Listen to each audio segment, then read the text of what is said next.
лето е, меѓутоа глупостите се разбира не престануваат. За пожарите и да не зборам, тој што е изберен да ги гаси, поставен, награден со огромна плата, за да ги гаси пожарите, ви прави видеа со статистики каде горат пожарите наместо да ги гасне. Дури за него владата и се избрука и со посебна одлука му е зголеми платата, малку му биле 100.000.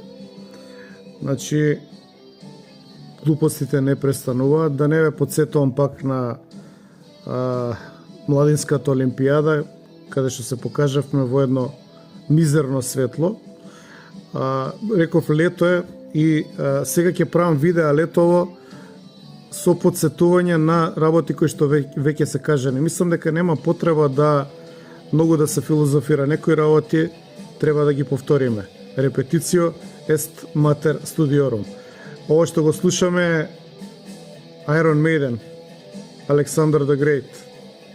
Его видеото уште еднашка, едно име имаме. На денот кога се промени името на државата, името кое што не знам дали денеска го спомна укова. Сонцето од Кутлеш го нема веќе. Го обвинуваа Пасиев дека наводно го забранил знамето од Кутлеш да го носат неговите членови. Видете што се случува денеска. Ова не е на СДС митинг, ова е ВМРО ДПМН. Овие овдека што шлапкаат со рачењава. Ова ти е врв на лицемерието и со среќа нека има. И мислам дека овој народ не заслужува ни ништо подобро од ова. Да, затоа што голта се што му е сервира. Ништо подобро од ова. Ова процениле дека е добро за да ве манипулираат, дека функционира, дека ќе паднете у несвест, а на свадби си приметил 16 крако сонце обавезно и заветна и завршува свадбата, завршува и манифестацијата на патриотизмот. Така што секој добива онаков пекол каков што заслужува. Они процениле дека ова е одлично за манипулација на народот и го направиле. И